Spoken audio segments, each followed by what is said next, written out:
Assalamualaikum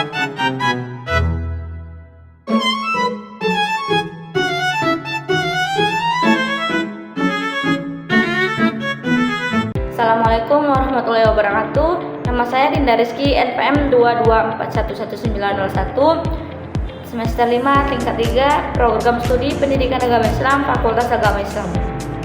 Adanya video ini adalah untuk memenuhi tugas mata kuliah Sejarah Pendidikan Islam yang diampu oleh Bapak dosen Dr. Muhammad Iqbal Hasibuan MA.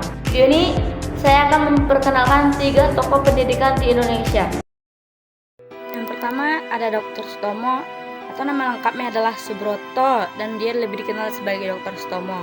Ia lahir pada tanggal 30 Juli 1888 di Ngepeh, Nganjuk, Jawa Timur, dan wafat di Surabaya pada tanggal 30 Mei 1938. Orang tuanya adalah Bapak Raden Subardi dan Ibu Mertopawiro. Dr. Sutomo menempuh pendidikan di Stovia atau School Thoughts of Leiding van Inlandse Artsen di Batavia, sebuah sekolah kedokteran untuk pribumi. Disinilah ia mulai menyadari pentingnya pendidikan dan pergerakan nasional untuk melawan penjajahan Belanda. Karya dari Dr. Sutomo, ia dikenal sebagai salah satu pendiri organisasi Budi Utomo yang didirikan pada 20 Mei 1908. Organisasi ini dianggap sebagai tonggak awal pergerakan nasional Indonesia, meskipun pada awalnya lebih berfokus pada pendidikan dan budaya daripada politik. Gagasan pemikirannya ialah ia percaya bahwa pendidikan adalah kunci utama untuk membangkitkan kesadaran nasional. Melalui pendidikan, masyarakat dapat memahami pentingnya persatuan dan membangun bangsa yang kuat. Dr. Sutomo juga menekankan pentingnya memperkuat kesadaran sosial dan cinta tanah air untuk melawan ketertinggalan akibat kolonialisme. Yang kedua, Buya Hamka, atau nama lengkapnya Haji Abdul Malik Karim Amrullah. Ia lahir pada tanggal 17 Februari 1908 di Maninjau, Sumatera Barat. Wafatnya di Jakarta pada tanggal 24 Juli 1981.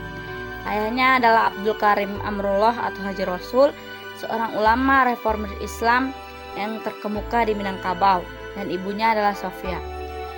Buya Hamka belajar agama sejak kecil, termasuk kepada ayahnya sendiri. Meskipun tidak menyelesaikan pendidikan formal tinggi, ia belajar secara otodidak dan mendalami agama Islam, sastra, dan filsafat, baik melalui kitab klasik maupun karya-karya modern. Ia pernah menjabat sebagai Ketua Majelis Ulama Indonesia atau MUI pertama pada 1975.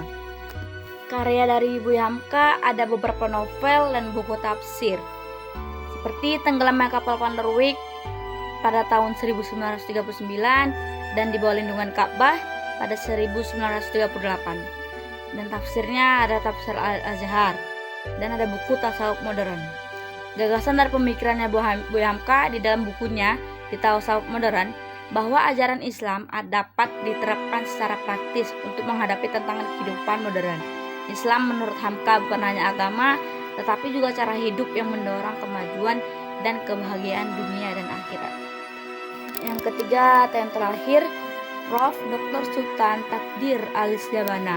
Ia lahir pada 11 Februari 1908 di Natal, Sumatera Barat. Keluarganya berasal dari etnis Minangkabau. Ia pernah bersekolah di Sekolah Guru di Bukit Tinggi dan Red Hawk School atau Sekolah Tinggi Hukum di Jakarta. Wafat pada tanggal 17 Juli 1994. Ayahnya Takdir gelar Datua Alis Jabana, seorang pejabat pemerintah kolonial Belanda yang bertugas sebagai jaksa di daerah Sumatera Barat. Dan ibunya Halimah, seorang wanita Minangkabau yang menjalani kehidupan dalam tradisi matrilineal khas Minangkabau. Lingkungan keluarganya yang terdidik dan terhubung dengan nilai-nilai tradisional Minangkabau serta pengaruh pendidikan kolonial membentuk perspektifnya tentang perpaduan budaya tradisional dan modern. Dan adapun karya dari Dr. Sultan Takdir tadi itu adalah novel Layar Terkembang pada tahun 1936 dan novel Anak Perawan di Sarang Penyamun pada tahun 1940. Gagasan pemikirannya, ia menekankan pentingnya mengadopsi nilai-nilai modern barat seperti rasionalitas, ilmu pengetahuan, dan efisiensi untuk memajukan bangsa Indonesia. Ia juga percaya bahwa Pendidikan harus menjadi alat untuk mengejar ketertinggalan bangsa dari dunia modern.